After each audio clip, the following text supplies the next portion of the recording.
2003 में जो वो लैंड थी उसको फिर उसके 1 साल बाद डिनोटिफाई कर दिया गया। 2004 में सिद्धारमैया जी के साले यानी कि उनके पत्नी के भाई ने वो जमीन खरीदी। 2007 में उस जमीन को उन्होंने पार्वती जी जो कि सिद्धारमैया की वाइफ है उनको गिफ्ट डीड करके उनको ट्रांसफर कर दिया।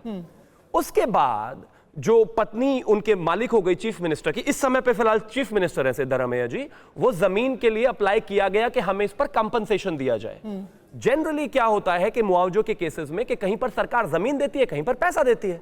तो यहां पर जब अथॉरिटी के पास, मूडा के पास ये कहा गया कि आप हमें इसका कंपनसेशन दीजिए, उस जमीन के बदले 14 प्लॉट्स दिए गए शहरी इलाकों में बेहद महंगे कीमत के, जिनकी अप्रोक्सीमेटली कीमत जो है 3 से 4 हजार करोड़ बताई जा रही है। अब उसमें इंटरेस्टिंग पॉइंट क्या है, जब मूडा के पास ये फाइल ली गई और जब मूडा ने 14 प्लॉट्स अलॉट किए, उस समय सिद्धारमैया के बेटे जो हैं वही वहां पर विधायक थे, सिद्धारमैया मुख्यमंत्री थे, प्रॉपर्टी उनकी धर्मपत्नी के नाम थी और वो उस मीटिंग का हिस्सा भी थे, मूडा की उस मीटिंग का भी हिस्सा थे उनके बेटे, क्योंकि वो काउंसिल मेंबर्स भी हैं। मतलब कमाल बात हो गई। कल मैं चीफ मिनिस्टर बन जाता हूं, अपनी वाइफ के नाम 5-6 हजार करोड़ की कोई जमीन ट्रांसफर करता हूं, उसके बाद उसको सरकार से एक्वायर कराता हूं और 5-6 हजार करोड़ कमा लेता हूं।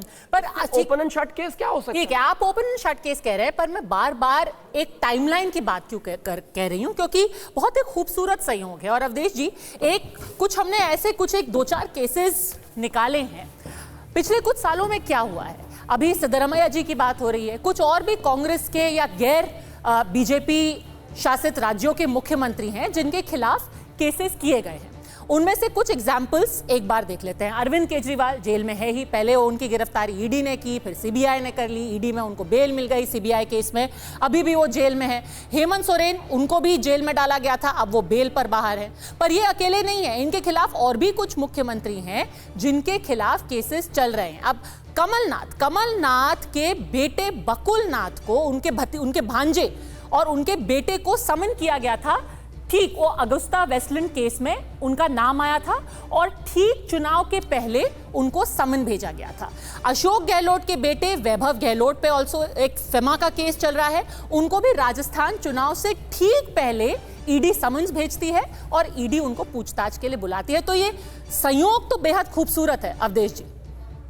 निश्चित रूप से संयोग को देखा जा सकता है, लेकिन क्या केस में तथ्य है कि नहीं, मूल बात यह होता है कि चुनाव के समय भी अगर कोई पार्टी राजनीतिक प्रतिशोध की दृष्टि से भी कार्रवाई करती है, तब भी यह देखना होता है कि क्या उनमें तथ्य है कि नहीं है। एक दूसरा भी मामला है, आपके ध्यान में होगा, 2019 महाराष्ट्र के चुनाव के पहले इसी ईडी ने कोऑपरेटिव मामले में शरद पवार जी के विरुद्ध कार्रवाई की। हम लोगों ने छानबीन की, लिखा हुआ मामला बनता था। शरद पवार जी आए, प्राइम मिनिस्टर से मिले, पता नहीं क्या हुआ। आज बेचारा वो अफसर भी कहाँ है ईडी का, उसका पता नहीं है। वो केस का भी क्या हुआ पता नहीं है। बीजेपी बड़े उस क्षेत्र में, शरद पवार जी के क्षेत्र में बीजेपी के कैंडिडेट 1-1 लाख से हार गए चुनाव। तो ऐसा भी हुआ है हमारे यहाँ। लेकिन इस समय जो हम बात कर रही है, देखिए कर्नाटक का जो मामला है, यद्यपि वो भारतीय जनता पार्टी सरकार, तो आप मान रहे हैं, मैं तथ्यों की बात मानती हूं, केस में दम है कि नहीं वो तो फैसला आएगा जब पूरी जांच हो जाएगी, अदालतें फैसला देंगी। पर अगर कोई केस है भी तो उस पर बैठी रहती है क्या सरकार, और तब जांच के आदेश देती है जब उनके लिए ये फायदेमंद हो।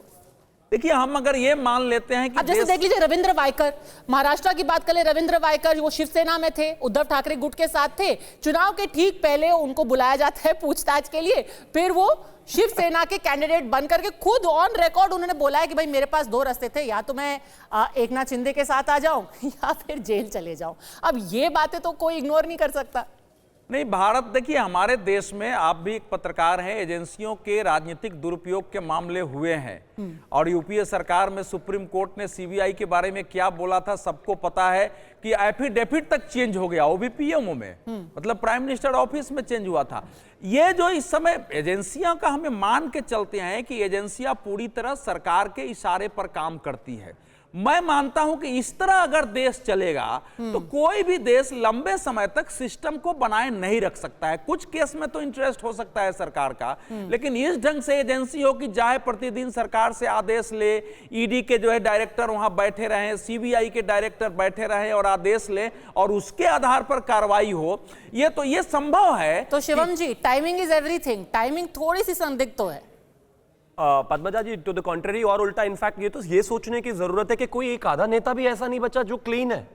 डीके शिव कुमार ऑलरेडी सालों जेल रहकर आए हैं, उसके बाद आय से अधिक संपत्ति मामले में उन पर केस चल रहा है। कांग्रेस कहती है इसलिए वो क्लीन नहीं है क्योंकि अभी तक आपकी पार्टी में नहीं आए। नहीं, बिल्कुल भी नहीं। मैं मानता हूं कि भाजपा शिवसेना में आ जाएंगे, हो जाएंगे क्लीन। आदरणीय गृह मंत्री जी ने एक बयान दिया था कि जो कहीं पर भी पार्टी से इधर से उधर आए हैं उनके ऊपर किसी भी एक केस में कोई भी विड्रॉल नहीं हुआ है। विषय यहां पर भी बहुत साफ है कि अब कांग्रेस को सोचने की आवश्यकता है कि ले देकर कुछ एक राज्य उनके पास बचे हैं, अगर वहां पर भी हाल ये है कि chief minister, deputy chief minister, LOP, party chairperson, UPA chairperson और मुझे लगता है कैबिनेट, अगर एक अच्छी खासी बैठक सबकी बेल कैंसिल हो जाए तो तिहाड़ में ना हो जाए इनकी। सुलेमान साहब, लोगों पर भ्रष्टाचार के केसेस है और ये सिर्फ भारतीय जनता पार्टी की नहीं है। हाँ। तो आप अभी बात करते हैं कि चलिए विंडिकेशन है, लेकिन राहुल गांधी और सोनिया गांधी पे तो हमसे पहले है भाई। 2013 में उस केस को कैंसिल कराने के लिए वो सुप्रीम कोर्ट गए, खारिज कर दिया गया।